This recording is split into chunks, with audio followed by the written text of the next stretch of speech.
por ahí vienen, ¿verdad? Un poco todas las costumbres, ¿verdad? Tener flores cerca de las tumbas, porque eso atraía a los abejorros, y el abejorro se llevaba el alma del que estaba enterrado ahí, y todas esas cosas, ¿verdad? Entonces, todo se va asociando un montón de cosas que hoy las damos como costumbres, que las sentamos por un hecho, ¿verdad? Pero tienen a veces una raíz muy, muy antigua y de cosas bastante interesantes, ¿verdad? Entonces, otra curiosidad de las tribus mexicanas, por ejemplo, de los aztecas, era el papalote, que fue una palabra utilizada en la antigua civilización azteca para nombrar a las mariposas. Y ellos creían que esos hermosos insectos se encontraban relacionados, ¿verdad?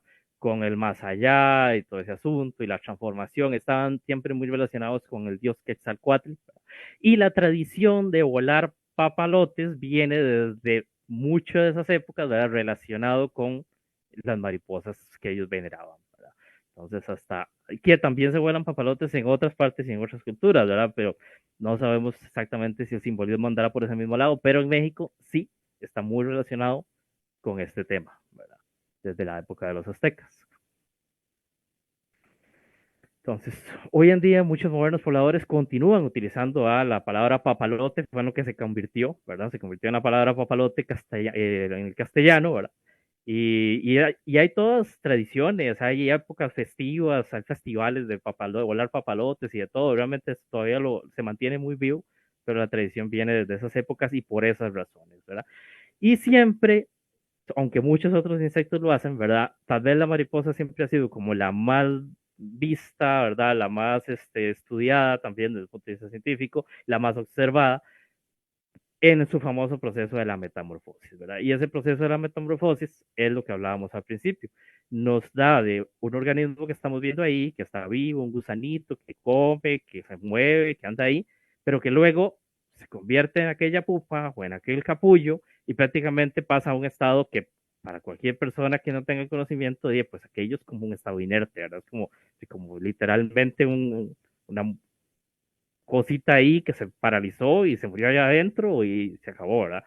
Pero luego sabemos que existe toda una transformación producto de un mecanismo impresionante que hay ahí de unas células, ¿verdad? Que convierten desintegran aquel cuerpo y lo convierten en otro completamente y al cabo de semanas, días, a veces meses, según las especies, ¿verdad? Surge la mariposa. Entonces, claro, para los antiguos, el observar ese comportamiento resultó algo asombroso. Ahora hay siempre resultado asombroso a lo largo de la humanidad, pero se relacionó mucho con esa transformación y ese paso aún más allá, esa vida después de la muerte, porque para ellos ya la larva había muerto y revivió, pero en forma de mariposa, ¿verdad? Todavía algo más esplendoroso. Incluso, aunque más adelante vamos a hablar más de ellos, ¿verdad? Las mismas momias de los egipcios y las momias de otras culturas, ¿verdad? Están muy, muy relacionadas con los capullos de las mariposas. Y luego, para continuar con esta línea de las culturas ahí prehispánicas, de toda esta zona aquí de Mesoamérica y todo eso, hay una historia muy curiosa que fue la que utilizamos ahí en el eslogan de la charla, que son los famosos maquesh.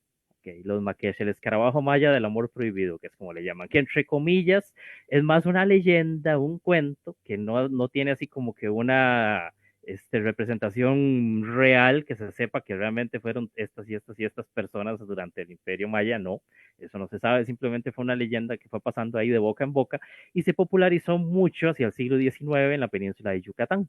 Entonces la leyenda lo que decía era que básicamente había una princesa maya que estaba prometida por su padre, el rey, ¿verdad?, a un príncipe, pero ella estaba enamorada de un plebeyo y el padre se dio cuenta, mandó a ejecutar al plebeyo, como era lo tradicional, ¿verdad?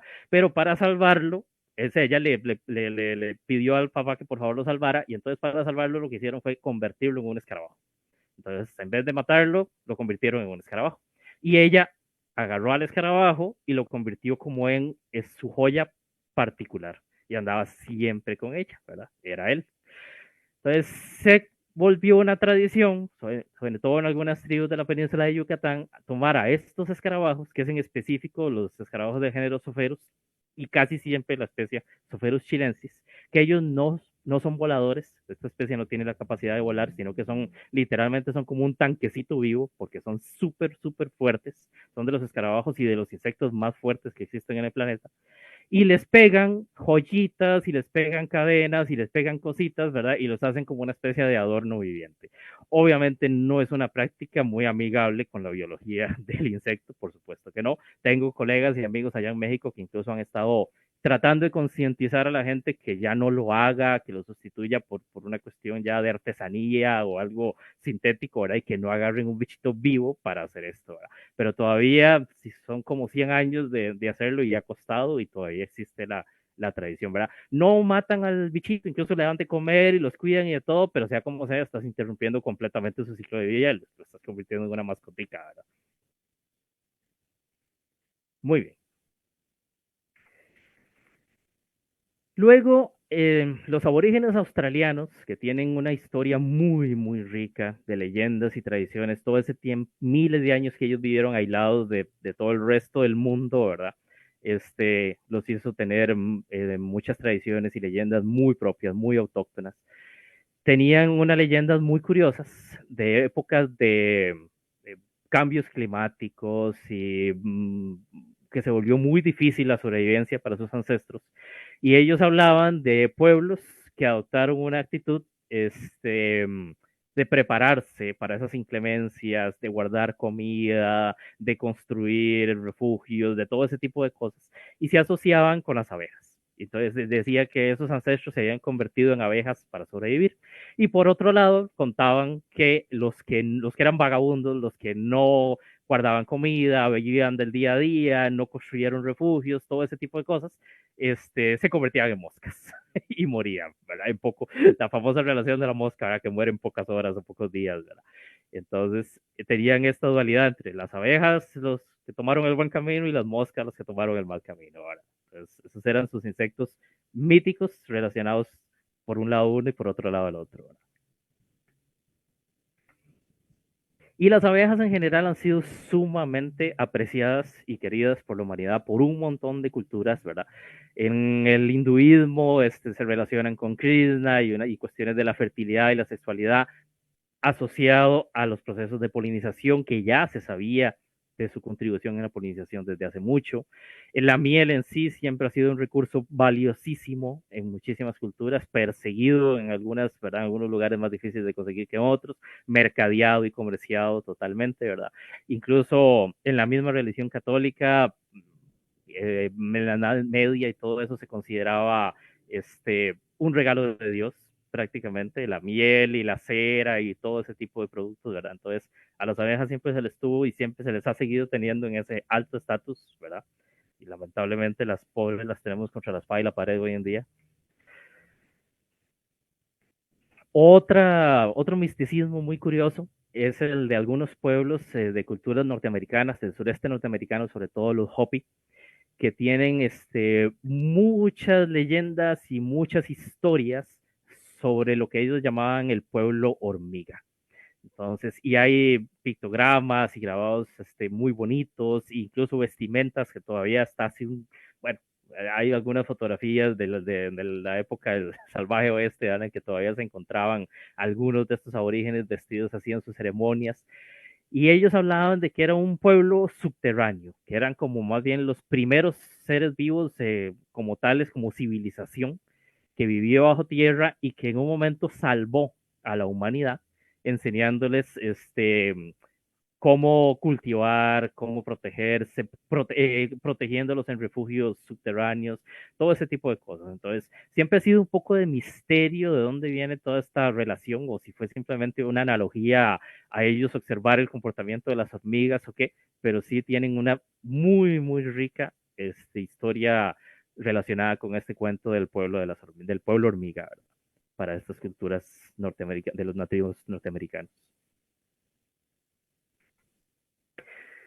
Y paralelamente, volvemos otra vez a México. En la parte del pueblo nahual, en el occidente de México, también hay leyendas muy interesantes relacionadas con hormigas. En épocas así de hambruna, de sequías, dicen que nuevamente, ¿verdad? Su famoso dios que es Alcuatl, que era el favorito, se convirtió en una hormiga y millones de hormigas y les dio de comer con su cuerpo a los aldeanos, ¿verdad? En México existe una tradición muy arraigada de la entomofagia. Prácticamente en Latinoamérica, junto con algunos pueblos de Sudamérica, algunas tribus de Brasil, Perú, Bolivia, pero incluso allá sigue siendo muy tribal. En cambio, en México se ha vuelto hasta popular en el pueblo moderno, por llamarlo de esa manera. El consumo de insectos es sumamente común y súper estandarizado, ¿verdad? Pero eso viene de tradiciones muy, muy antiguas, ¿verdad? De pueblos que siempre se acostumbraron al, a la entomofagia, ¿verdad? Que es como le decimos al comer insectos, que ese es otro tema, ¿verdad? Voy a hacer una mención aquí especial al caso de las libélulas, como insectos míticos, que ha sido muy curiosa. Como hemos visto, las abejas por un lado, las hormigas por otro lado, los escarabajos por allá en otro, pero las libélulas son objeto de leyendas y misticismo en casi prácticamente todo el mundo. O sea, las culturas más distantes de lugares, unos por una época y otros por otra, y en un lugar totalmente diferente de otro, todos han tenido siempre a la libélula como un ser místico, como un ser que les atrae muchísimo. Entonces, es curioso, siempre los significados han sido más o menos similares, asociado a una cuestión muy como de espiritualidad, de belleza, de rapidez, de velocidad, de astucia, todo ese tipo de cosas relacionadas con las libélulas, pero sí es muy curioso cómo culturas de toda parte. Por ejemplo, los celtas, todo el mito de las hadas, de las que se habla en la Edad Media y todo eso, está plenamente relacionado con las libélulas. Es más, todo el mundo piensa que los que se pusieron a escribir cuentos y leyendas y todo eso, se inspiraron en las libélulas para hablar de las hadas y todo. Después, en el folclore nórdico sueco, son historias interesantísimas. Hablan de que la libélula tenía una forma como similar a un instrumento que usaba su diablo o su demonio para pesar las almas y evaluarlas a la hora de llevárselas al más allá. Entonces ellos hablaban de que cuando una libélula estaba siempre volando alrededor de una persona era que estaba midiendo su alma, el peso de su alma. Después, las libélulas en la Biblia también representan el renacimiento de Cristo y su ascenso al cielo. Las libélulas en Japón son un simbolismo siempre positivo, también del renacimiento, están muy relacionadas con los cambios de estaciones. Recordemos que países ya en esas latitudes, ¿verdad? Ahí no es como acá, que las vemos todo el año, ¿verdad? Sino que en ciertas épocas se ven gran cantidad, luego se dejan de ver. Entonces ese tipo de cosas también calaba muy hondo porque a veces se relacionan con la llegada del invierno o por el contrario se relacionan con la llegada de abundancia en la primavera y ese tipo de cosas siempre marcaban mucho la presencia de ese tipo de insectos, ¿verdad? En esas culturas. La libélula en el Feng Shui, ¿verdad? En la cultura china también, ahí más bien simboliza el verano, simboliza cambios, inestabilidad, ¿verdad? Entonces, ha sido sumamente curioso esa fascinación con las libélulas, ¿verdad? Y para los nativos norteamericanos es un montón de historias, ¿verdad? Las que hay ahí de los pueblos Hopi que hablábamos ahora también tienen su simbolismo con las libélulas. Otros pueblos por ahí hablan de cosechas, de otros pueblos hablan muy relacionadas con cuestiones que eran como curanderos, por llamarlo de alguna manera. El famoso chamán, como le decimos aquí, ¿verdad? O más que todo el curandero, era muy asociado siempre a la libélula, como que era una portadora de medicina, una portadora de curación, ese tipo de cosas. Incluso hicieron los Tinkli, que era otro pueblo de tribus norteamericanos, hicieron tótems de libélulas y todo. Y existe bueno, otra cosa que me llamó mucho la atención también, relacionados con la calidad del agua. Entonces, estamos hablando de culturas antiguas que tuvieron ya alguna percepción de lo que hoy llamamos indicadores de calidad de agua, ¿verdad? Que si el alivio la salía de ahí es porque el agua estaba limpia, bueno, no andaban tan perdidos, ¿verdad? Entonces, y hay una leyenda cherokee también muy interesante que habla y de ahí viene el famoso término del dragonfly, ¿verdad? Que en inglés y los norteamericanos, ¿verdad? Y también hablan siempre de las niveles de los dragonfly y los dancingfly. Pero resulta que en las leyendas cherokee, una diosa dragón que era perseguida por un dios coyote para robar engañada y perseguida y para robar sus atributos y sus poderes, se convirtió en una libélula y voló a una constelación que es lo que más modernamente conocemos como las Pléyades, ¿verdad? Para escapar del dios coyote y se estableció allá arriba en el cielo, ¿verdad? Entonces, muy bien. Ahora, aunque ya los hemos mencionado por ahí un poquito con las libélulas, vamos a hablar de los insectos en la cultura oriental. Entonces, todo ese beneficio fue visto también por muchos filósofos y poetas y todo en el Antiguo Oriente, ¿verdad? Y sobre todo, nuevamente, uno de los insectos que más les llamó la atención, aparte de las abejas y parte de las libélulas, fueron las hormigas. Entonces las hormigas siempre se relacionaron mucho con la laboriosidad, con el trabajo, con esa percepción que existe mucho en Oriente del trabajo en equipo y de todo el pueblo trabajando junto, ¿verdad? Entonces eso fue como probablemente fue hasta una estrategia de control, ¿verdad?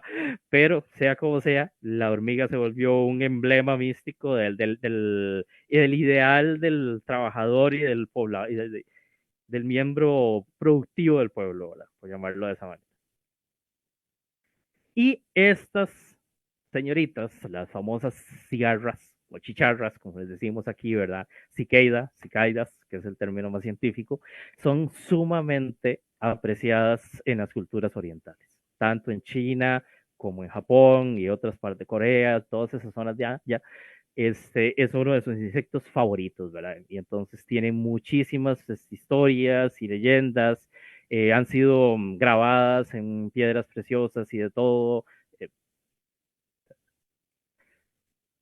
El simbolismo de las cigarras también se llamó mucho la atención a la cultura griega. Esos son otros, junto con los orientales, los griegos eran otros que también tenían como una fascinación por las chicharras y hoy en día mucha gente las considera molestas, ¿verdad? Dependiendo de dónde vivo, pero más bien ellos se las llevaban para las casas y las metían entre las casas y que sonaran y sonaran y sonaran entre las casas y les encantaba eso. ¿Verdad? Claro, no las tenían todo el año como nosotros aquí, de nuevo vamos a lo mismo, ¿verdad? Pero cuando las tenían, ¿verdad? Salían muchísimas en ese tipo de lugares, pasa eso. Y a veces, cada muchos años es que se ven poblaciones importantes, ¿verdad? A veces se ven una que otra, pero hay sitios en Japón, sitios en Estados Unidos en las que es cada 14, 15 o hasta 17 años que sale el grueso de la población, ¿verdad? Dependiendo de diferentes regiones. Entonces eso también, pues cuando salían ya se convertían en toda una eh, ceremonia aquello, ¿verdad? Era motivo de fiesta y de todo, o a veces de miedo en algunos momentos, ¿verdad? También para algunas tribus hace muchísimo tiempo ver el cielo ennegrecido con millones de niveles de chicharros volando, pues probablemente sí se pegaron su susto, ¿verdad? Entonces, pues todo eso fue calando y calando y calando en el simbolismo que fueron tomando, ¿verdad? Pero vamos a lo mismo también, vuelven a representar ese paso, esa transformación, porque de nuevo son un animal que vive bajo tierra, con una forma que no es voladora, pasa desapercibido, de repente sale de la tierra, se posa, ¿sí? Y sale o sea, de ese caparazón, sale otro insecto totalmente diferente, con capacidad de volar, que cantan los machos y todo el asunto, ¿verdad? Entonces, hay un poco de las representaciones que hacían ellos, ¿verdad? Se consideraban, incluso entre más valiosos fuera el objeto, la piedra preciosa o el objeto el mejor tallado que tuviera, ya se habían convertido prácticamente en joyas de la nobleza, ¿verdad?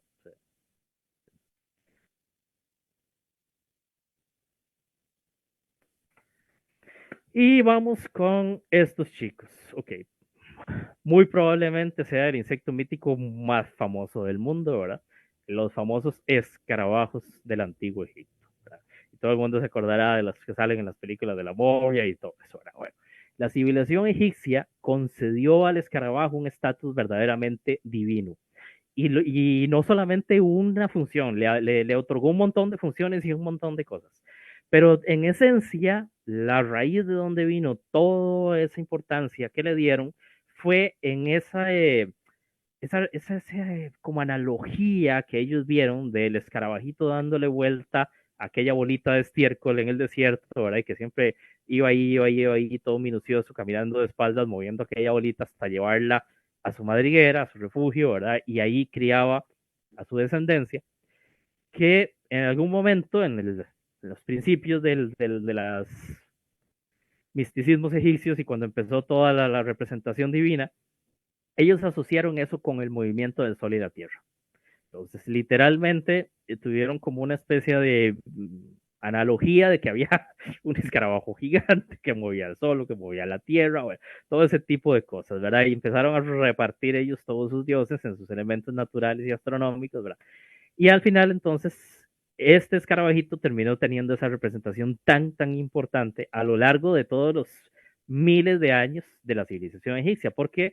Pensemos que la civilización egipcia duró tantísimo tiempo que ellos fueron, para los últimos egipcios, los primeros egipcios eran tanto leyendas y tanto misticismo como lo son para nosotros ahora ellos mismos. Entonces, ese es el asunto, ¿verdad? Entonces, hubo egipcios arqueólogos de sí mismos. Entonces, pensemos que también, estilo teléfono chocho, ¿verdad? Las cosas se fueron pasando y perdiendo y luego reinventando y reacomodando y todo a lo largo de todos los miles de años que duró su imperio. Entonces, ahí están los famosos escarabeus Acer y otras especies, ¿verdad? Pero en particular esa era como la más representativa, ¿verdad? Del género escarabeus, que los egipcios asociaron con todo esto y los empezaron entonces a tallar por aquí y tallar por allá y al final, bueno, al final no, sino que en algún momento se inventaron al dios Kefri o Jeffrey, ¿verdad? Que es propiamente el dios escarabajo como tal, ¿verdad? De la civilización egipcia, que es el relacionado con la transformación entre la vida, la muerte y la vida en el más allá, ¿verdad? Y la importancia de Kefri toma especial relevancia en el famoso ritual del paso al más allá, que está estipulado en el libro de los muertos de los egipcios, que probablemente hayan escuchado hablar de ese famoso libro de los muertos, que era como una especie de manual de instrucciones que tenían que seguir las personas para poder alcanzar el paraíso, ¿verdad? Y dependiendo obviamente de qué tan poderosa fuera la persona, pues podía tener un libro de los muertos más detallado, más bonito, más bien hecho, con más conjuros, con más hechizos que lo protegieran. Y paralelo a todo ese desarrollo del libro de los muertos se vino el desarrollo de la joya del escarabajo del corazón. Porque resulta que en una parte muy específica y la más importante de todo el ritual, después de que ya has pasado todas las otras pruebas y has llegado a la sala final, ¿verdad? Donde te dicen, te vas al cielo, te vas al infierno, ¿verdad? Pues ahí el que toma la última palabra va a ser la joya del escarabajo del corazón. Entonces se empezaron a fabricar desde muy rudimentarias, que obviamente eran para las personas que menos recursos tenían, hasta otras que eran verdaderas obras de arte, ¿verdad? Súper preciosas, ¿verdad? Para las personas, para los ya faraones y sacerdotes y todos, o gente que tenía cargos muy importantes en la parte del comercio, manejo de los escribas, todo ese tipo de cosas, toda la jerarquía egipcia. Y los hay desde muy pequeñitos, de 1 centímetro, hasta algunos de 20 centímetros o más, como ya vamos a ver algunos, pero esos otros tenían otras funciones, ¿verdad? Pero los de la gema del corazón, más o menos esos eran los rangos, ¿verdad? Y entonces era todo un culto funerario, bueno, ya adelanté un poco de esto, ¿verdad? De lo del libro de los muertos, pero esa era la importante función que tenía la famosa gema. ¿Por qué? Porque esta gema del corazón, durante la momificación, aunque no todo el mundo podía pagar una momificación como tal, pero durante la momificación lo que iba a hacer era sustituir al corazón real. El corazón real extraía, ahora obviamente, ¿verdad? Y se colocaba la gema del corazón para sustituir al corazón real. Y esa gema lo que iba a hacer era que a la hora de que interrogaran los dioses a esa alma, ¿verdad? Ese corazón artificial, por llamarlo de alguna manera, si estaba bien hecho, como tiene que ser, todos esos jeroglíficos eran hechizos y mensajes y pistas y cosas por ahí para que hablara bien del muerto. Eso era lo que tenía que hacer, convencer. Ese era el abogado defensor. Y tenía que convencer a los dioses que aquella persona se merecía entrar al cielo. Entonces ese era el trabajo de todo lo que estaba escrito en esa joyita.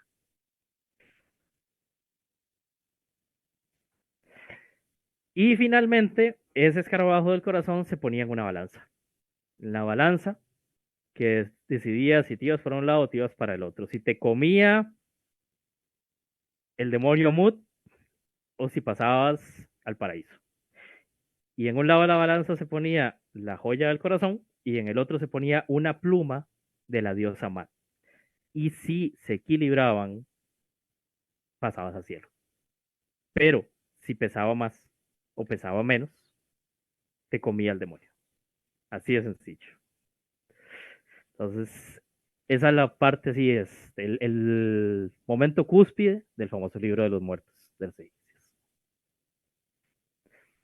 Pero no se quedó solo ahí, conforme fue avanzando lo que decíamos ahora, tras de esos miles de años de civilización egipcia, ¿verdad?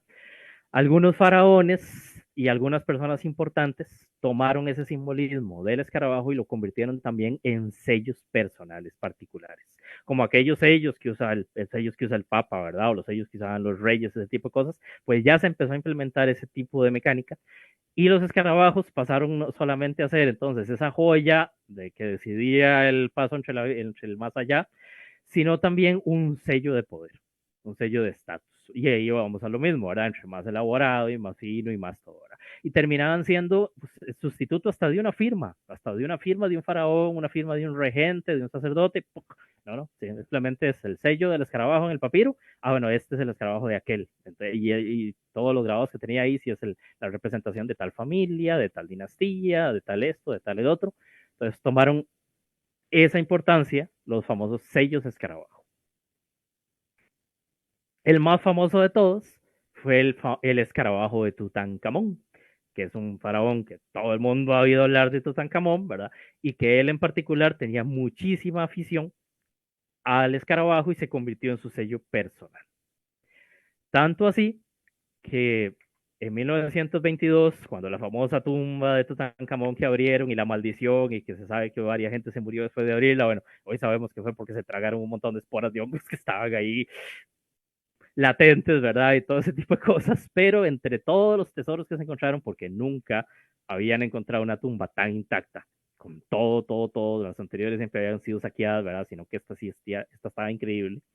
Entre todas las cosas preciosas que se encontraron este peto, este famoso peto que usaba Tutankamón en su pecho, y la gema central es un escarabajo tallado en ese vidrio verde olivo claro, y siempre fue un misterio porque no era un jade, no era una piedra preciosa, era un vidrio realmente. Entonces, por décadas fue un misterio de dónde vino, porque no se encontraba nada parecido en Egipto. No había ningún otro escarabajo del corazón, no había ningún otro sello, nada tallado con ese tipo de piedra.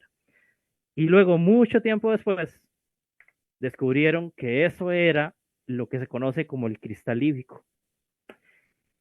Y es unos trozos, porque literalmente son trozos regados de cristal que hay en el centro del desierto de Libia, donde se piensa que se formaron producto del choque de un meteorito. Entonces, ustedes saben el fenómeno que ocurre cuando la arena tiene vidrio, si se lleva a altísimas temperaturas se funde, bueno, junto con otros minerales que hayan ahí, todo, pues ahí se formó este famoso cristal líbico. Ya se le hicieron los análisis de carbono 14 y toda esa cuestión y todo, y resultó que sí. Resultó que la joya del escarabajo que tiene del peto de Tutankamón lo hicieron con cristal de esto. Estaba un poquillo largo Olivia de Egipto, más o menos, no tan largo, pero sí era bastante complicado en aquella época haber llegado a ese desierto a extraer esa piedra, pero así fue. Para el faraón, lo que fuera, ¿verdad? Y finalmente, hay otro simbolismo muy curioso con los escarabajos. Algunos sacerdotes y sobre todo en las dinastías de algunos faraones, los escarabajos se convirtieron en panfletos publicitarios. ¿Cómo es esto? Sí, resulta que hacían, era como un periódico un poco grande, ¿verdad? Y en estos escarabajos de piedra grandotes, a veces puestos en losas, como esa de ahí en la fotografía, o otras veces eran adornos grandotes, se mandaban a tallar toda la narración de momentos históricos, de un matrimonio solemne o un tratado de paz o la victoria de una batalla o tipo de cosas de esas, ¿verdad? Entonces, esa fue otra representación que fue evolucionando y evolucionando a lo largo del antiguo egipcio, ¿verdad? Entonces, fue otra función más que le dieron a su famoso escarabajo que tanto veneraron y que tanto apreciaron por más de 2000 años, ¿verdad? Y finalmente, así como una addendum, tenemos ahí otros artrópodos envueltos en misticismos y leyendas. Me parecen interesantes las numerosas representaciones que hay de escorpiones en petroglifos y pinturas de la cultura maya, sobre todo. Tenían ellos su deidad escorpión por ahí. Y el famoso geoglifo Nazca, ¿verdad? Que hay en el sur de Perú, en las líneas de Nazca, que es una araña, ¿verdad? Porque nadie lo puede negar, que es una araña gigante de aproximadamente unos 50 metros, ¿verdad? en sus dimensiones de largo, cuyo significado es desconocido, aunque siempre las líneas de Nazca se han asociado con astronomía, ¿verdad? Con posiciones de astros y todo eso, y constelaciones, pero sigue siendo un misterio. Bueno, no tuvimos interrupciones, pero ahora sí vamos a contestar cualquier cosita, cualquier duda o compartir. Muchísimas gracias. Muchísimas gracias, Rolando. Realmente muy interesante esta visión a través del globo de lo que han significado y significan en diferentes culturas los insectos. Entonces, bueno, las preguntas que nos quisieran plantear para Rolando, las pueden escribir en el chat o también, no sé si habrá Raquel, en, en el Facebook. Yo voy a ver por si acaso ya me pasaron algún mensaje. Doña Ani, por acá Ajá, hay una pregunta sí, de Facebook que dice: ¿qué relación existe entre el ciclo de vida de los insectos y los conceptos de muerte y renacimiento en los mitos? ok. Ok, Rolando. básicamente, la principal analogía era con los insectos que tienen el proceso de metamorfosis. Ahora, no todos los insectos hacen metamorfosis, ¿verdad? Los insectos se nos dividen en dos grandes grupos, que precisamente esa es una de las características que los dividen. Unos se llaman hemimetábolos y otros se llaman holometábolos, metamorfosis incompleta y metamorfosis completa. Y los insectos con metamorfosis completa tienen esa particularidad, ¿verdad? De que del huevito, del huevo, nace un organismo que a veces es completamente diferente al insecto adulto. A veces se puede parecer un poquito, pero otras veces es completamente diferente, ¿verdad? Y este insecto va a pasar por un estado de latencia en el que va a formar un capullo, va a formar una pupa, se va a encapsular, va a volver a aparecer como que se murió, y ahí ocurre la metamorfosis y sale de nuevo el insecto, a veces completamente distinto, como pasa con las orugas, que se conviertan en moscas o en avispas o en abejas o mariposas o escarabajos, ¿verdad? A veces pasa con organismos acuáticos, como pasa con las libélulas, que la larva o la ninfa de la libélula tal vez se nos puede parecer un poquito a la libélula, pero jamás sin alas, ¿verdad? Y luego se los convierte en la libélula. Entonces, todo ese tipo de insectos que tienen esa metamorfosis fueron los que inspiraron mucho a ese paso de cómo un organismo vivía de una manera, aparentemente se moría y luego pasaba a vivir, a renacer de otra manera, ¿verdad? Entonces esa era esa reencarnación. Eso fue lo que a tantas culturas describe ese simbolismo, ¿verdad? ¿Alguna otra?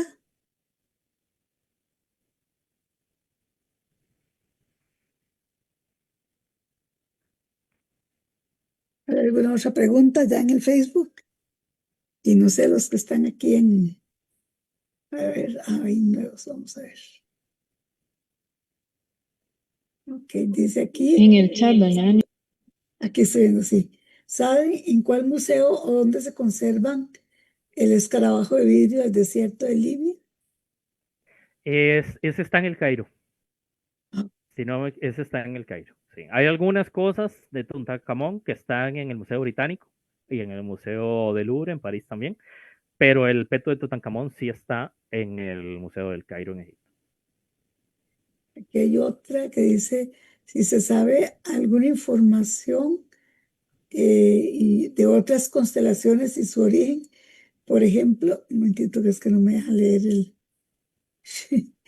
Ahí me pone un mensaje, un momentito para ver, puedo levantar. Ya. Y su origen, por ejemplo, como el de la mosca, o sea, si alguna otra constelación esté relacionada a insectos. Bueno, con el tema de las constelaciones es complicado porque diferentes culturas le han puesto diferentes nombres a las mismas estrellas, ¿verdad? Y han armado diferentes constelaciones. Lo que para la cultura era la Osa Mayor, para otros era la Gran Cazuela, que realmente tenía más lógica, y para otras cosas, el dragón de los chinos, ¿verdad? Es la unión de un montón de estrellas que realmente para Occidente lo vemos sin ninguna forma y ellos se imaginaron su dragón, ¿verdad? Entonces, Mm, los cherokees, por ejemplo, se imaginaron a las 7 cabritas que les decimos nosotros como una ujú, libélula y nosotros lo vemos más como parece una V, entonces es mm, ¿verdad? Muy, muy variante. Además, desde el punto del planeta donde estés también varía un poco la percepción, ¿verdad? Entonces, Sí, hay mucha diferencia. Y otra pregunta es, ¿cómo reflejan los insectos mitológicos la relación entre humanos y naturaleza? sí, muy importante y muy bonito, porque como lo vimos al principio, obviamente hay culturas que se vieron azotadas en algún momento por plagas, por pestes, pues tuvieron entonces esa mala impresión, ¿verdad? Y quedó perpetuada en sus leyendas sobre algunos insectos. Pero por otro lado, miren cómo los egipcios probablemente aborrecían a las langostas y a las moscas, pero veneraron a los escarabajos, ¿verdad? Entonces, y los chinos venenaron a las cigarras y casi todo el mundo venenó a las libélulas, exceptuando los suecos que sí las consideraban mensajeras del demonio, ¿verdad? Pero existe toda esa asociación, ¿verdad? Las hormigas, curiosamente, hoy en día hay mucha problemática con plagas de hormigas, pero las hormigas también fueron más bien veneradas por otras culturas. Entonces, depende mucho de con quién les haya tocado convivir, ¿verdad? La especie de insectos y cómo se comportaron esos insectos, también el equilibrio, porque muchas especies, si la naturaleza está todo tranquilo y todo en equilibrio, no tiene por qué volverse una plaga. Pero si de repente llega el ser humano y altera muchas cosas, o hay un cambio climático y se alteran muchas cosas, ahí sí hay algunos organismos, y sobre todo los insectos son buenos para eso, que se pueden volver. Entonces ahí es donde tenemos esos simbolismos negativos mezclados con esos otros simbolismos positivos, ¿verdad? Bueno, creo que esa era la última de las preguntas que estaba en el. Hay otra, doña Ana. Hay otra más sobre eso. Allá, desde Facebook dice, desde una perspectiva biológica, ¿qué otras características reales de los insectos, además de la metamorfosis, han podido inspirar sus representaciones, a ver, bueno, mitológicas como criaturas sobrenaturales o El vuelo, simbólicas en distintas sí, culturas? La- definitivamente el vuelo siempre ha sido una fascinación para la humanidad, ¿verdad? Entonces, las aves y los insectos voladores, siempre representaron como casi un sueño, ¿verdad? Es el poder, por eso precisamente esas asociaciones de que el alma se iba volando en un abejorro y ese tipo de cosas, ¿verdad? Los papalotes, ¿verdad? Entonces, siempre el vuelo de los insectos fue muy, muy representativo, junto con la metamorfosis para los que fueron más observadores, el vuelo para la población en general, ¿verdad? Para cualquiera había un insecto volando y ya era algo, yo quisiera volar, ¿verdad? No. A ver, dice, ¿y sabe algo de es que hay unos mirmidones? Es que hay Ajá. un problema de visualización. La inteligencia artificial me pone mensajes que no quiero ver. Pero si me habla de De los los mirmillones, millones y el ejército que ajá, comandó Aquiles, que descendían de ok, hormigas de la exactamente. literatura. Ajá.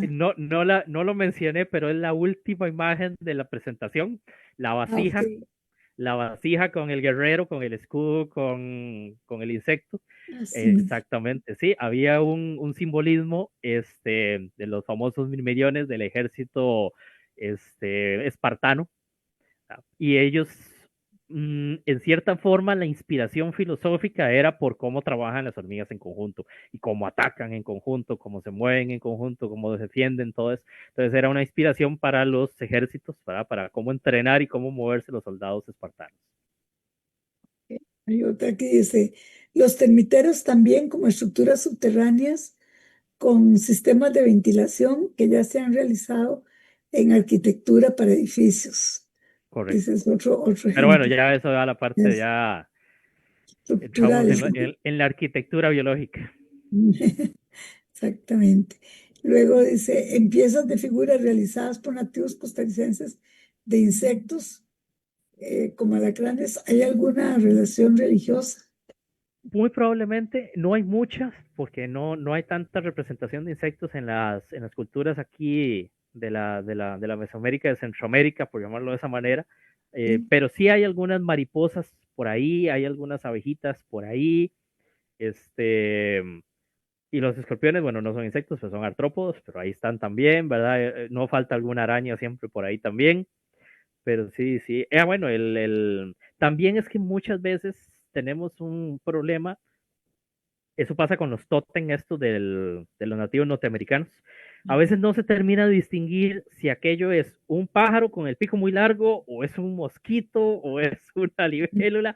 Entonces, también a veces hay un poco de confusiones, ¿verdad? Volvemos a lo mismo, la representación de un animal volador, ¿verdad? Entonces, eso era Sí, lo que mucho les llamaba la atención. sí. En Pompeya encontraron hay varios mosaicos que tienen abejas. Ah, sí. Y entonces hay mucha de la artesanía que se vende relacionada a Pompeya, llevan los dibujitos de las abejas. Sí, y los romanos heredaron mucho eso de la parte de lo de las abejas y lo de las cigarras de los griegos. Ajá, de los griegos, claro, sí, sí, sí. Para ver, dice, bueno, ya eso sería que muchas gracias, el tema es muy interesante. Sí, definitivamente, ¿verdad? Aquí, bueno, también habría que ver en las figuras de Costa Rica, hay bastantes, sobre todo anfibios y reptiles, es lo que hay Anfibios y más, reptiles es lo que hay muchísimo lo que acá. hay Sí. muchísimo, sí. Aquí había Pero, mm, si lo vamos al tema religioso, aquí el cocodrilo era una representación, pero importantísima para ellos. Y existe todo un estudio etnobiológico, ¿verdad? De que el asunto era que en las orillas de los ríos importantes acá en Centroamérica, ¿verdad? Siempre había una población importante de cocodrilos. Pero al claro, mismo tiempo hablamos de que eran zonas muy ricas para el cultivo, un lugar donde tenías acceso a agua potable, un lugar donde era relativamente plano para poder vivir de forma segura, pero entonces el único inconveniente era los cocodrilos, ¿verdad? cocodrilo. Entonces ese era el dios con el que había que negociar para poder vivir donde mejor se podía vivir, pero con él, ¿verdad? Ya, que sí. También los opilotes, ¿verdad? Que eran los que llevaban las almas al cielo. Sí, en los El biblis sopilote, hablaban sí, mucho de los sí, opilotes. sí, sí, sí. Sí, no, realmente hay una gran relación en general, ¿verdad? Hay símbolos entre especies de fauna y toda la parte mitológica. Bueno, creo que ahí podríamos buscar otro webinario sobre esos temas. La etnobiología es Sí, sí, interesantísimo. Sí, sí. exactamente. Sí, sí.